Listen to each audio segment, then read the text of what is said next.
This is a story from the end of the world, a meeting of two ambitions, two complementary yet opposed countries. Even though Japan and Russia have only known each other for less than 4 centuries, their relation is so intense that it feels like 2 millennia have happened between them. As someone who studies Japan roles in Arctic, it is essential to learn about one of the main actors of the region, namely Russia. Therefore, understanding Japanese relation regarding to Russia is a key point of understanding regarding any topic related to Arctic, as should Japan have any ambition in the region, it is essential for it to have some sort of relation with Russia. However, by the amount of conflict that happened between Japan and Russia, finding common ground is nearly impossible. In this video, I am going to explore the long relation between Japan and Russia in order to find what are the obstacles but also the opportunities between the two countries. Note that I don't speak Russian that much, so finding Russian sources was not the easiest task. However, I hope to give a coherent synthesis of Russo-Japanese relation. This video shall feature 6 parts. Firstly, I'm going to explore the relation before the Russo-Japanese War, the war itself, Japanese intervention during Russian Civil War, then the Soviet-Japanese War during the Second World War, the post-war relation between Japan and Soviet Union, and then the more contemporary relation between Japan and Russia since the fall of USSR. I hope this episode will please you as I was pleased to make it. And now, without further ado, let us start with how Japan and Russia met. An encounter at the end of the world where two Siberian expansions met each other for the better and the worse. Russia and Japan truly met at the end of the world, at the end of two expansion movements, to say the least. The first one was the colonization of Siberia by Russia. A long process started even before the beginning of Russian Empire in order to find resources useful at different stages of civilization. Firstly furs and later iron and other natural resources essential for a industrial revolution that Russia was knowing not that much later compared to its European counterparts. On Japanese side, it was mostly from the expansion of the shogunates to the island of Hokkaido, which before was mostly populated by Ainu population rather than the Jomon Yayoi people of Japan. The first contacts were far from peaceful, but for Japan the importance was mostly to keep Sakoku against Christian powers who were attempting at this time to convert Japan to a form or another of Christianity. And even though Japan was closed at this period, it probably knew that Russia converted its conquered population in Siberia. However, for Russia, the importance was not really to convert Japan, but to access warm seas, as most Russian ports were frozen a part of the year, and even the newly established Vladivostok did not answer to Russian preoccupation. Therefore, for Russia, Japan was seen as an interesting place for establishing its fleet, and it even attempted to seize the island of Tsushima in 1861, a very ironic place knowing what would happen to Russian fleet a bit more than 40 years later. It would be only with Meiji Restoration that Japan and Russia relation came on more formal terms, as Russia participated in the formation of unequal treaties and the opening of Japan. Perhaps the most important piece of treaty during that period is the Treaty of St. Petersburg in 1875, where Russia and Japan came on clarification regarding the occupation of their shared seas, and especially for the Kuril Island chain and Sakhalin, where Japan inherited of the first and Russia in full control of the second. Japanese freshly found national ethos under advice of Prussian army and British navy allowed it to go to conquer Asia with another attempt, this time successful. And for Russia this was already seen as a danger, as it was already looking upon the decay in China and also Korea. A major point of tension was Manchuria.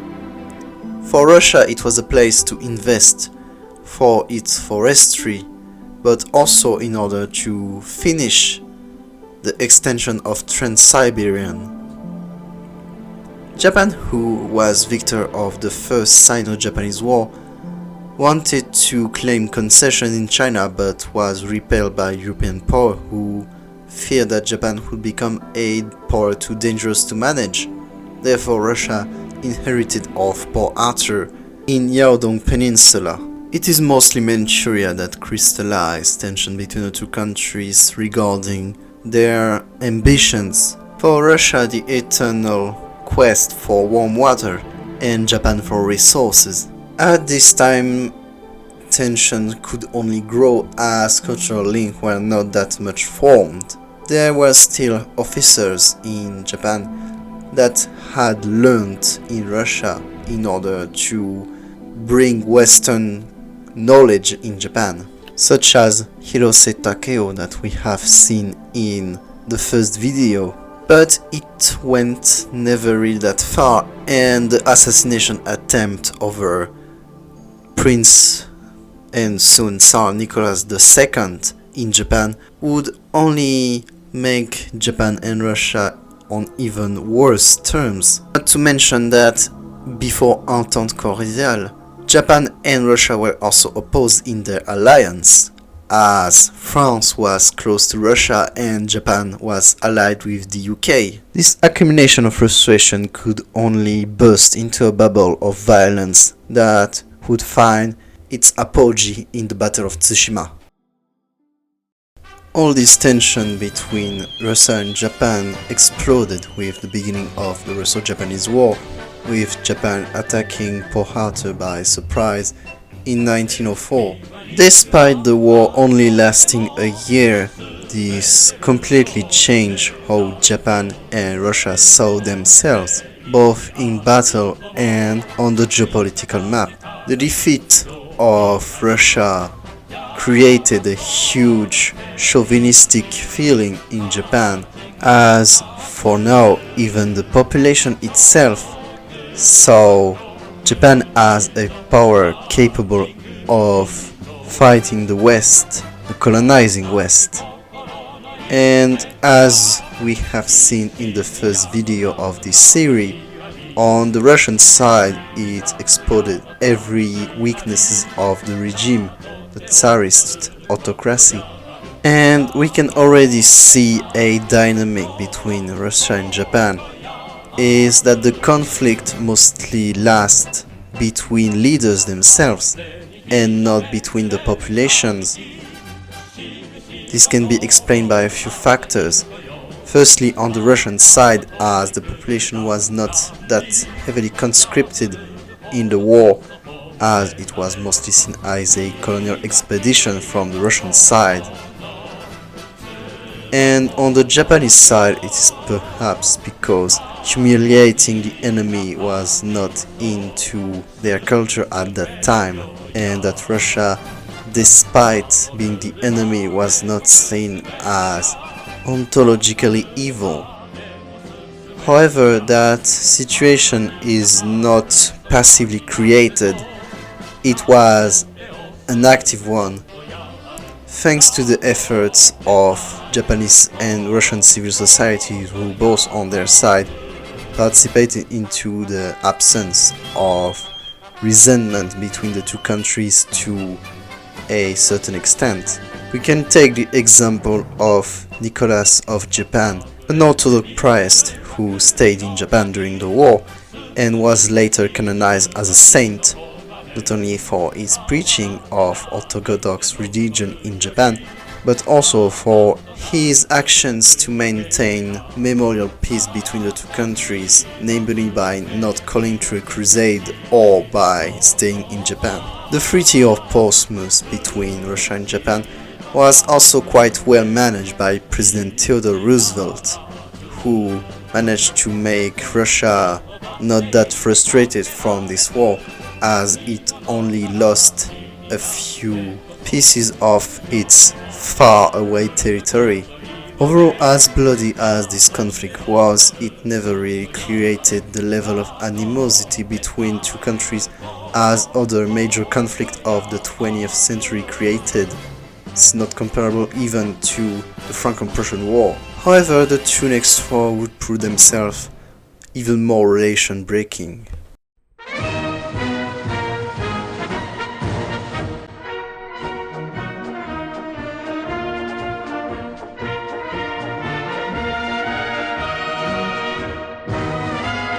Japan and Russia, despite being in the same alliance during World War I, did not cooperate that much regarding any operation to counter Germany in Asia. It was mostly up to Japan to fend off Germany. It would be only with Russian Revolution that Japan had to act in Russia, mostly under a coalition led by the UK in order to fight the Red Army. To support White Army in Siberia, a Japanese corps was sent, and even if it had some success in the beginning, the Red Army was nearly unstoppable, and supporting the White Army was seen as less profitable in the long term, as it had less popular support. For Japan, it was not just an act of good terms regarding the UK, it was also an attempt to expand itself in Siberia, as before its defeat against the Soviet Union in the next war, Japanese ambitions were led to the north with this idea of Hokushinron being a plan of expansion to basically conquer Siberia, and it even attempted to seize the rest of Sakhalin, which it had to retreat from as Soviet Union came into a more presentable shape. The intervention also failed for other reasons, such as the bad press it had, as for the Japanese parliament it had next to no interest, and the White Army was not seen as extremely civilized, as it had committed a lot of atrocities in order to maintain a white terror. Even though this intervention was quite minor, it never dispelled any tension between Russia and Japan, and Soviet Union and Imperial Japan would only know even more tensions in the future, leading to traumatic events.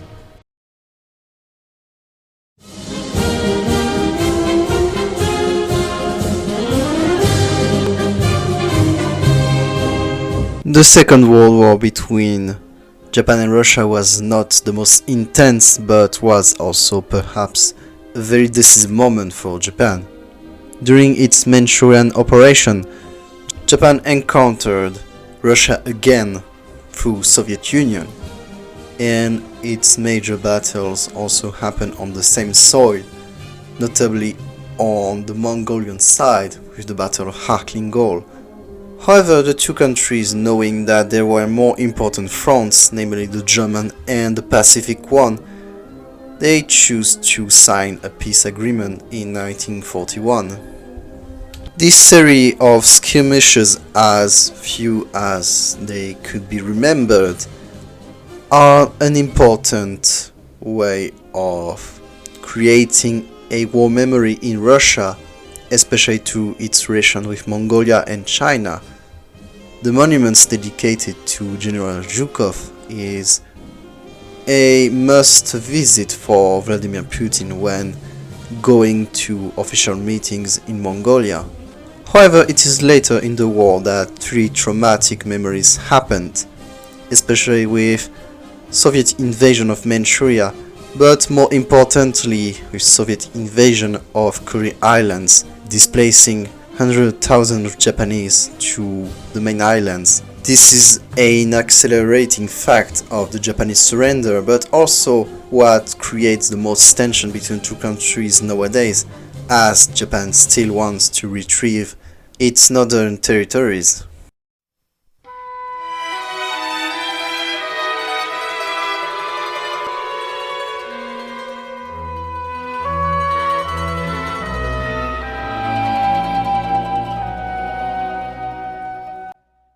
Despite the war ending, there are so much things still waiting to be resolved between Japan and Soviet Union at the beginning of the 50s. If some issues are only related to common affairs such as fishery rights or migratory birds' rights, the most pressing issues for Soviet and Japan was to find peace agreements and especially resolve the occupation of northern territories, as in Japan's eyes, these islands were still a legitimate part of its national territory, and Soviet Union was only occupying them temporarily, whereas for Soviet Union it was a permanent conquest. The same Soviet Union who tried to convince Japan to drop its claims, and it convinced Japan to some extent, especially in the San Francisco Treaty of 1951, where Japan dropped all claims on Sakhalin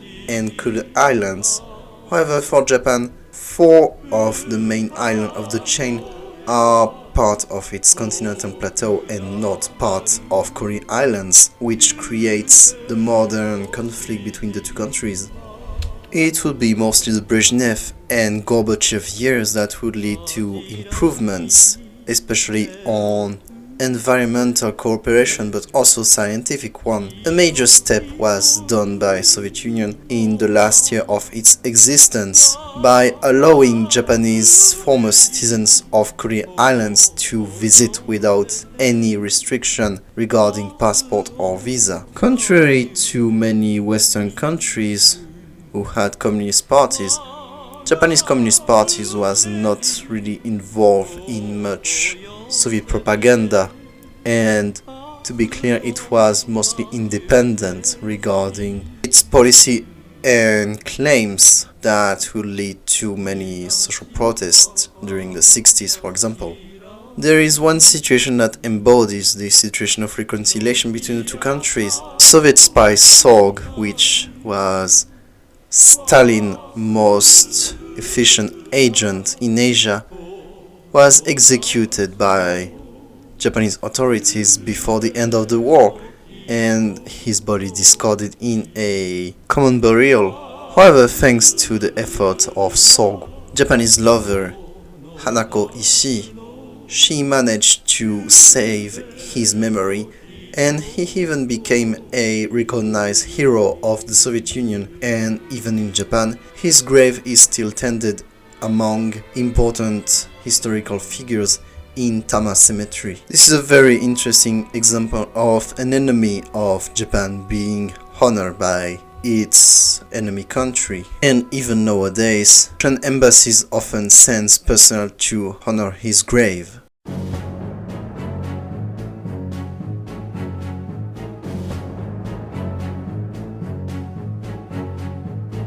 The end of Soviet Union marked a moment of hope, almost worldwide, maybe except in the Second World.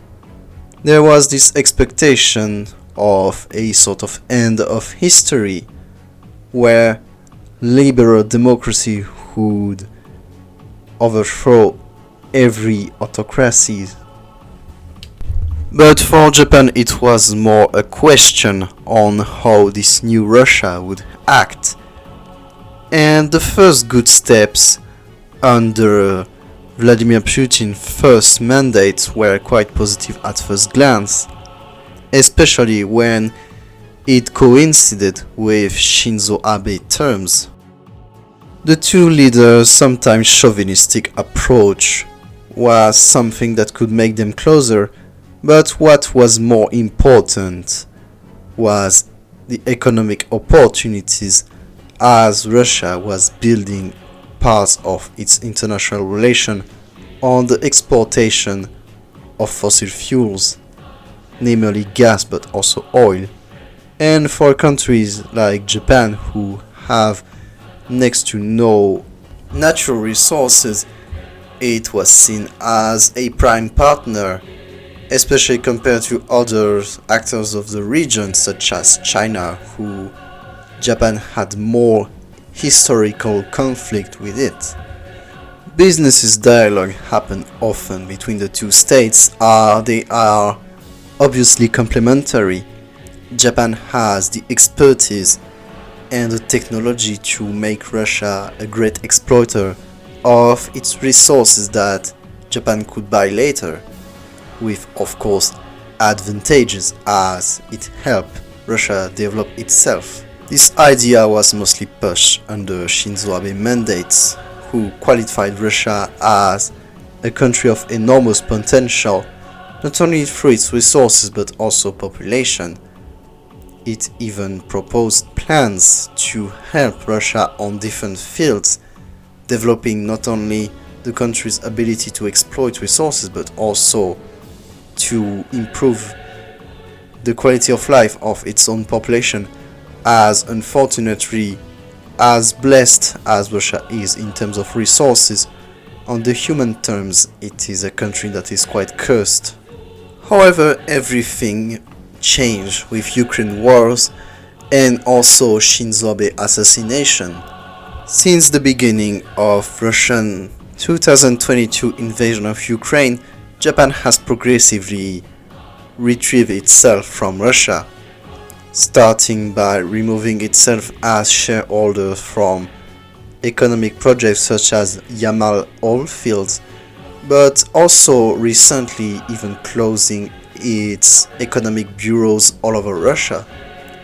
And nowadays, unfortunately, only consulate and embassies really create a great presence of Japan in Russia, whereas Russia tend to have more influences in Japan through MPs like Muneo Suzuki, who are extremely pro-Russian, but also suspicious parties such as Sanseto, which are perhaps funded by Russia in order to destabilize Japanese democracy. And as I am writing this video, there are no really improvement visible in the event of Horizon, as despite Ukraine's talk advancing and also taking steps back, it is very difficult for economic like political actors to expect anything positive from Russo-Japanese relation in the future. And on the Japanese side, having less access to fossil fuels could also motivate Japan to act more seriously about global warming and transiting to more green energies. Still, even if Japan can ignore Russia for many things, the Arctic question is somewhere where Russia cannot be ignored. Therefore, in the future, tremendous effort will be necessary for Japan to achieve anything in the region, should it want to stay a great power, and Russia want again to approach Japan as a partner, if not a friend.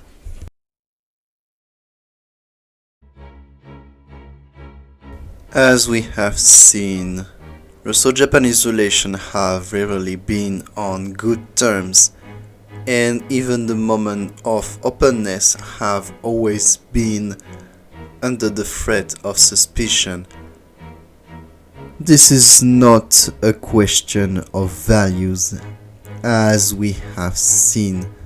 Whatever the regime was in two countries, and even then, when they had common shared values, this never helped making the two countries closer to each other, whether in autocratic moments or in more democratic periods.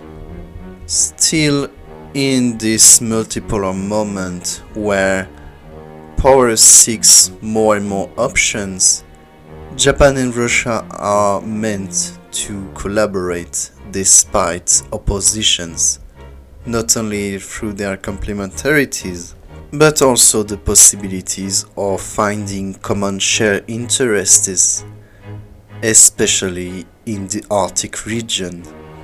The recent election of Prime Minister Takaichi in Japan is perhaps a new key of understandment, as she is from Shinzo Abe faction, which was quite close to Russia.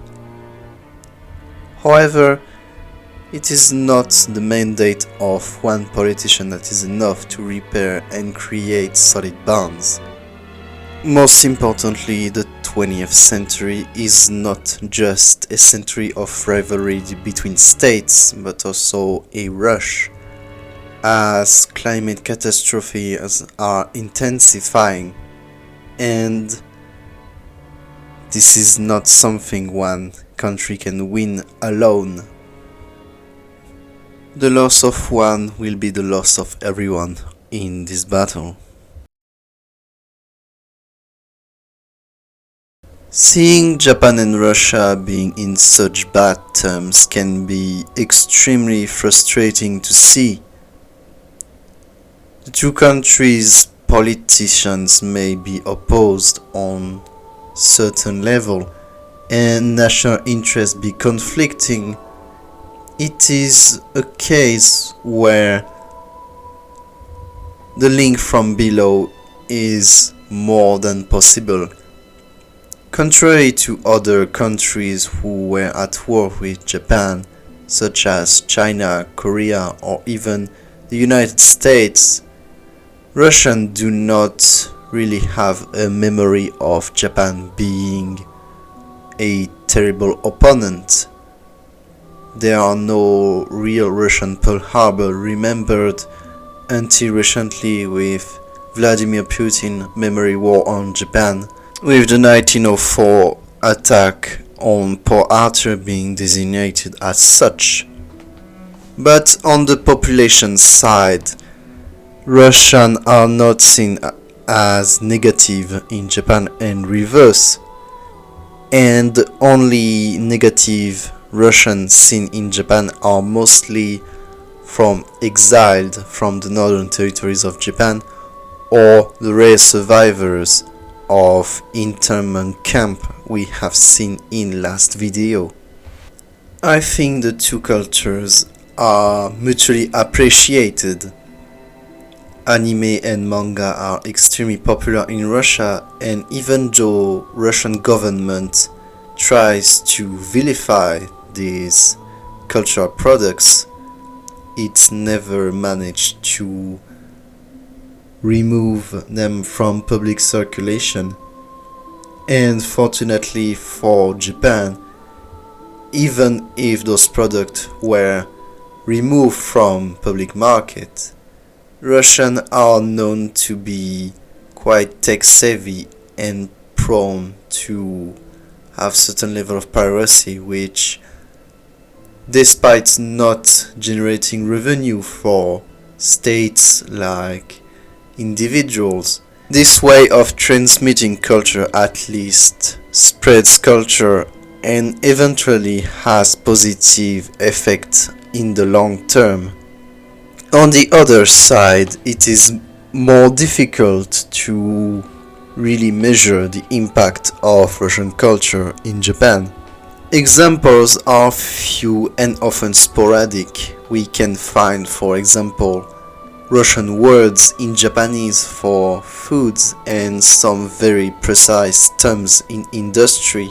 However, perhaps one of the most relevant examples is the fact that Japanese mangaka seems to really appreciate Russian characters, and not just mangaka but also any other artist that creates pop culture in the country. And unlike certain nationalities in other countries, they are not always the villain and not always the hero, which creates interesting characters and dynamics. And even though they often correspond to certain clichés, they are not negative by themselves. Yet we can see a sort of imbalance between the cultural efforts of the two countries, as Russia does not have the same cultural strategy as Japan. Therefore, more natural links, such as religion for example, are very difficult to create, as Japan and Russia have next to no link to discuss anything on. And even though there are animist populations in Russia, that does not connect with Japanese Shintoism. Same from Buddhism, which even though Kalmuk population have, it is not the same as the Japanese one. And if religion alone was enough to fix international relations, it would be well known. This is why, from an external perspective, the despair of Tolstoy as the Russo-Japanese War started can be felt even today. And even though, as seen in last videos, no relations are beyond repairs should time and understanding be left in charge, for Russia and Japan there are not much efforts done by any parties. And this is why I had to put so much emphasis on the commercial potential links. It is because it is often the bare minimum between two countries. But there are many solutions to that.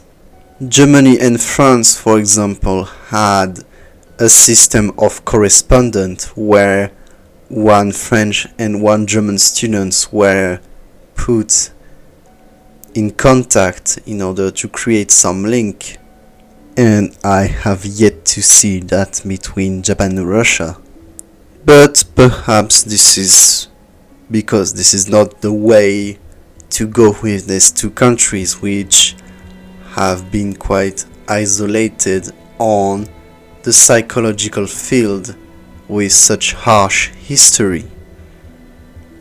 It is difficult to conclude on such topics as history never ends. But I hope this episode was interesting enough for you. Next episode will also be more experimental until I go back to more concrete studies of the Arctic geopolitics. Yet I hope everything was interesting enough, and I hope to see you soon.